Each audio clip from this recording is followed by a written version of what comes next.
Assalamualaikum warahmatullahi wabarakatuh. Halo, perkenalkan nama saya Rizky Nining Amalia Mustafa. Kali ini saya akan menjelaskan tentang teks laporan hasil observasi.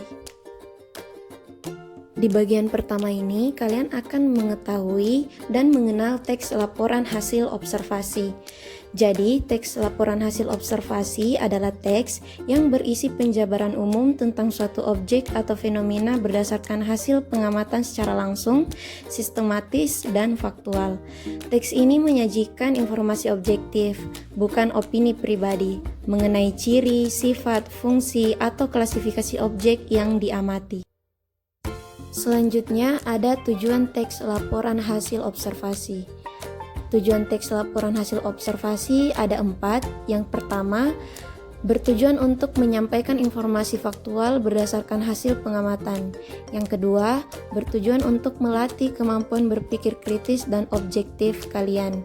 Yang ketiga, bertujuan untuk memberikan pengetahuan kepada pembaca tentang suatu objek atau fenomena yang sedang kalian amati atau yang sedang diamati. Dan yang keempat, menumbuhkan kepedulian terhadap lingkungan dan budaya sekitar. Selanjutnya ada struktur teks laporan hasil observasi. Struktur ini terbagi menjadi 3 bagian. Yang pertama, pernyataan umum atau klasifikasi umum. Pernyataan umum berisi pengenalan atau klasifikasi tentang objek yang diamati secara umum.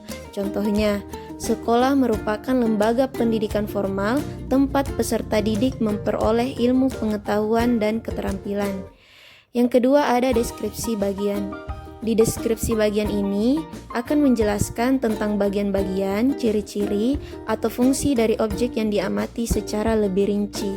Contohnya, di sekolah terdapat berbagai sarana seperti ruang kelas, perpustakaan, laboratorium, dan lapangan olahraga.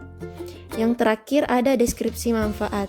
Deskripsi manfaat ini bisa saja ada atau tidak. Deskripsi manfaat di sana akan menjelaskan tentang fungsi atau manfaat objek bagi manusia atau lingkungan. Contohnya, sekolah berperan penting dalam membentuk karakter dan kecerdasan peserta didik. Nah, adik-adik bisa lihat di sini ada contoh teks laporan hasil observasi dengan judul Kebersihan Lingkungan Sekolah. Di sini saya sudah bagi-bagi menjadi 3 bagian sesuai dengan struktur teks laporan hasil observasi. Yang pertama ada pernyataan umum, yang kedua ada deskripsi bagian, dan yang ketiga ada deskripsi manfaat. Adik-adik bisa lihat apa-apa saja yang tergolong pada pernyataan umum, deskripsi bagian, dan deskripsi manfaat. Itu saja tadi penjelasan saya terkait teks laporan hasil observasi, terkait pengertian, tujuan teks laporan, dan struktur teks laporannya. Sekaligus ada contoh teks yang telah saya tampilkan tadi di layar. Mudah-mudahan adik-adik sekalian atau teman-teman sekalian bisa paham dari penjelasan saya. Sekian dari penjelasan saya, kurang lebih dan kesalahannya mohon dimaafkan. Wassalamualaikum warahmatullahi wabarakatuh.